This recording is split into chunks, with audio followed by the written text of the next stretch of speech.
So hello my dear students.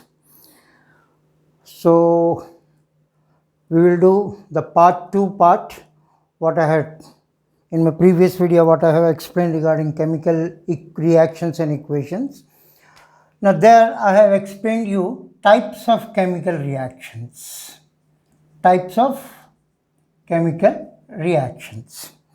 First step, what I have explained, combination reactions.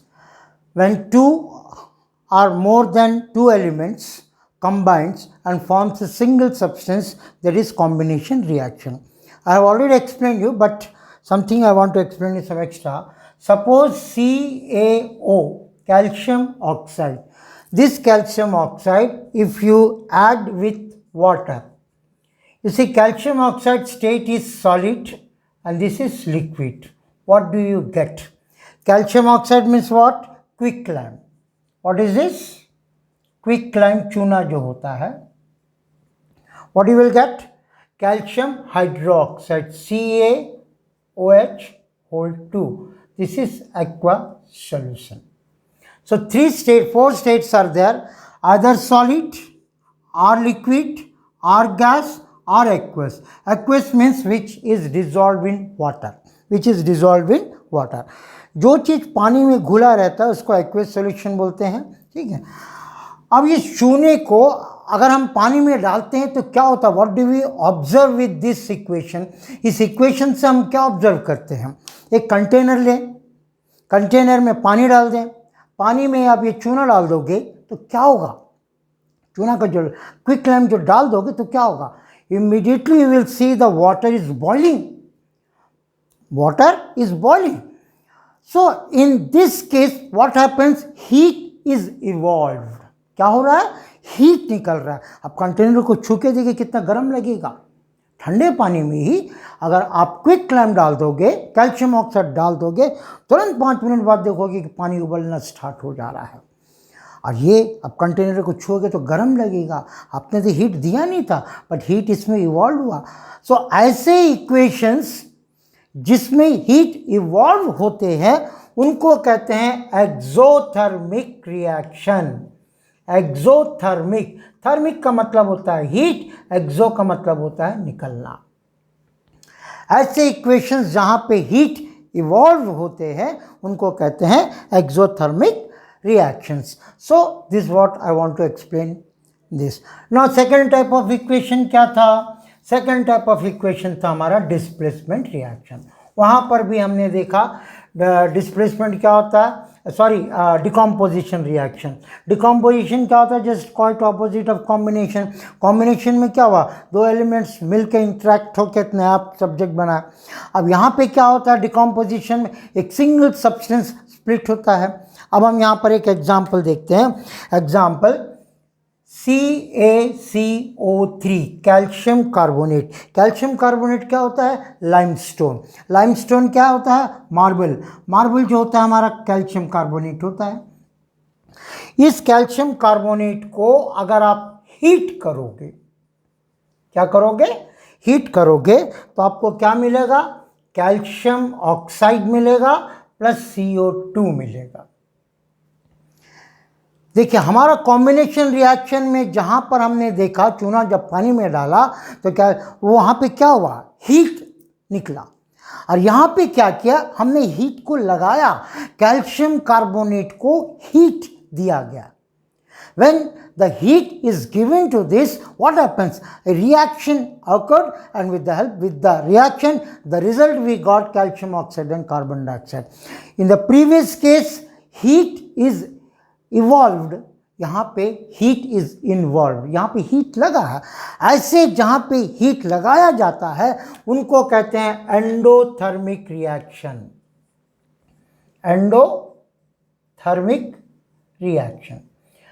So exothermic reaction जहाँ पे heat निकलता है और जहाँ पे हीट लगता है उसको कहते हैं endothermic reaction. Is it clear? Now we will go to third type of chemical reaction. Third type.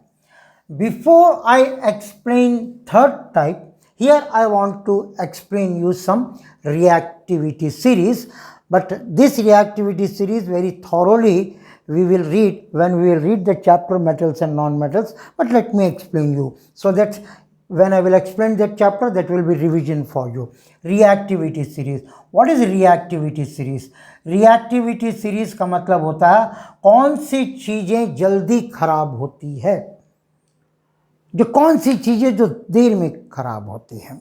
जैसे फॉर एग्जांपल हम आपको रिएक्टिविटी सीरीज में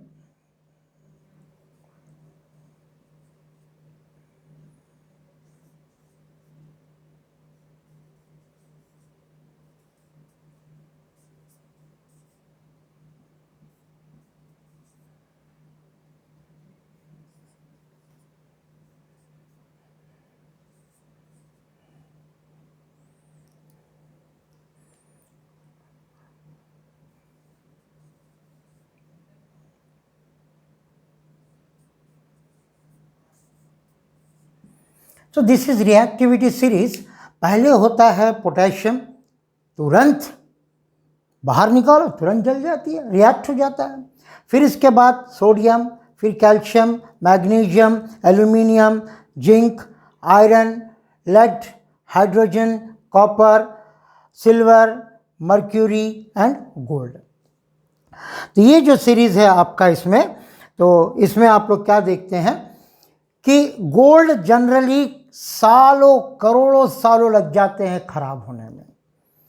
देखिए यहाँ आयरन जब हम जंग लग जाती है, रिएक्ट होती है, तो जंग कब लगती है? हो सकता है आज हमने एक आयरन फेंक दिया, हो सकता है 15-20 दिन लगता होगा उसको रिएक्ट होने में, या और कम दिन लगता है, ये और कम दिन, ये कम दिन, ये तो कुछ मिनटों में ख़राब हो जाती है, ये कुछ घंटों में, इस तरह चलते चलते ये दिनों में, और करते करते करते ये कई सालों में ये इसका जंग लगना हो, ख़राब होना, ये होता है. ये एक्टिविटी सीरीज है. ये आपको अच्छे से याद करना है. इसको याद, ये क्या है? Potassium, sodium, calcium, magnesium, aluminium, zinc, iron, lead, hydrogen, copper, silver, mercury, gold. ठीक है. अब हम इसको याद कैसे करेंगे? याद करने का जो तरीका होता है मैं आपको अच्छे से एक्सप्लेन करूंगा. करीना ने कार मांगी, isn't it? करीना ने कार मांगी, ऑल्टो जेन फरारी. करीना ने कार मांगी, ऑल्टो जेन फरारी. पीबी पटौड़ी, उनका हस्बैंड, हंसा, कहा कौन सी दूं? सिल्वर की दूं, मर्क्यूरी की दूं या गोल्ड की दूं? तो करीना ने कार मांगी, ऑल्टो जेन फरारी. पटौड़ी हंसा और कहा कौन सी दूं? आपको सिल्वर की दूं या मर्क्यूरी की दूं या गोल्ड की दूं? ये अगर हमारे पास डायलॉग क्या आ जाता था, करीना ने कार मांगी, करीना ने कार मांगी, ऑल्टो जेन फरारी, ये हमको डायलॉग क्या आ जाता, तो ये रिएक्टिविटी सीरीज को हम अच्छे से लिख लेते. क्यों मैं ये रिएक्टिविटी सीरीज लिखने बोला? अभी मैं आपको third type of chemical reactions बता रहा हूं, that is displacement reaction. Displacement reaction. तो डिस्प्लेसमेंट इक्वेशंस क्या होता है? मान लीजिए एक एग्जांपल देते हैं.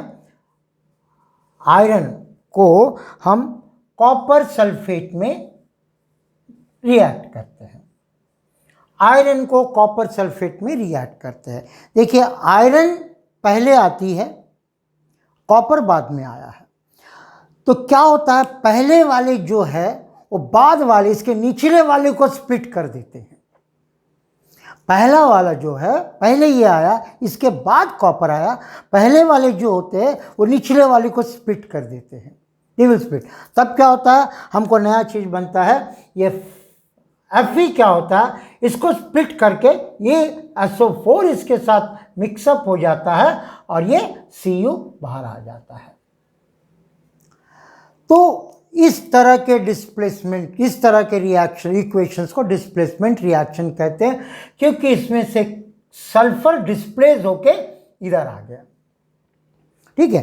तो हमेशा याद रखिएगा कि पहले वाले बाद वाले, जैसे ये इसको स्प्लिट करेगा, ये इसको स्प्लिट करेगा, ये इसको स्प्लिट करेगा, हालांकि ये इनको स्प्लिट नहीं करेगा, इजंट इट। तो पहले जो आते हैं वो बाद वाले को स्प्लिट करते हैं। इस तरह ये जो आयरन को कॉपर सल्फेट के साथ हम अगर इंटरेक्ट करते हैं तब उनको ये सल्फेट यहाँ से डिस्प्लेस होकर आयरन के साथ आएगा, कॉपर अलग हो जाएगा। तो इस तरह के इक्वेशंस को हम कहते हैं डिस्प्लेसमेंट रिएक्शंस।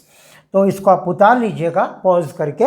अब मैं आपको लास्ट टाइप ऑफ इक्वेशन समझाऊंगा, दैट इज डबल डिस्प्लेसमेंट। तो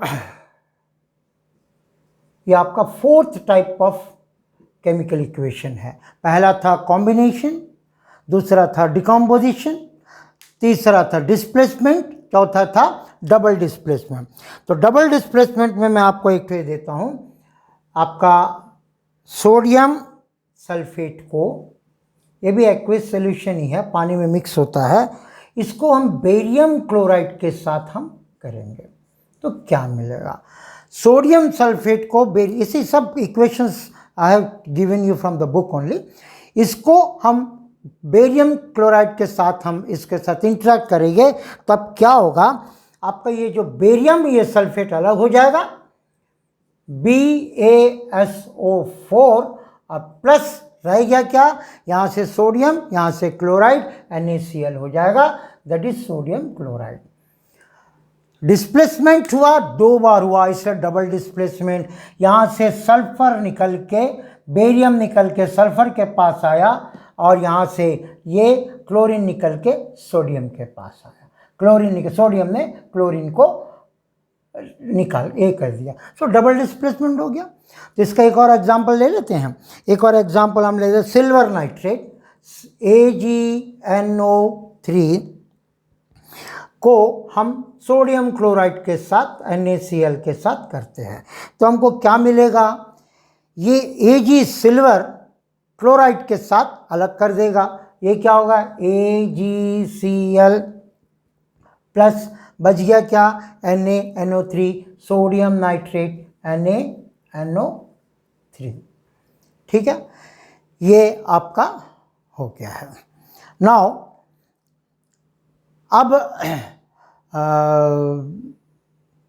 टिल हियर यहाँ तक हम रुकते हैं। सो इसके बाद जो भी चैप्टर होगा, इसके बाद जो भी कंक्लूजन होगा, थर्ड इसमें हम कंप्लीट इसको कर लेंगे, ठीक है। And then I will explain you very clearly how to balance the chemical equations. You revise it, you just give both the videos, you just see it 1 time, 2 time, 3 time, 4 time, क्योंकि जितना आप इसको समझने लगोगे उतना chapter आपको अच्छा लगने लगेगा। You will love it by chemistry. Chemistry बहुत जन लोग सोचते हैं कि बहुत डर लग जाता है, ऐसा भाई क्या क्या है, but once when you go in knowingly, understandingly, automatically the subject will be easy for you. जितना आप अच्छे से पढ़ेंगे उतना आपके माइंड में रहेगा। रटोगे, माइंड में रटी हुई चीज़ ज़्यादा देर तक नहीं रहती है, लेकिन जो समझ जाओगे वो हमारे दिमाग में लंबे समय तक रहता है। इसलिए मैं कहता हूँ कि read, understand and write. Okay, so एक अर्नियस रिक्वेस्ट है, जितने भी आप मेरे वीडियोस देख रहे हैं प्लीज़ उस वीडियो को सब्सक्राइब करना ना भूलें, और जब भी जो भी हमारे में जो कमियां आती हैं उसको कमेंट करिएगा, ठीक है, लाल बटन दबा करके कमेंट करके, अच्छा है तो अच्छा, अगर कुछ आपको चेंजेस चाहते हैं तो you just give me, because I am learning and I have to learn more from your comments. जितना आप मेरे को कमेंट देंगे मैं उसको रेक्टिफाई करूँगा, ठीक है। Thank you very much, bye.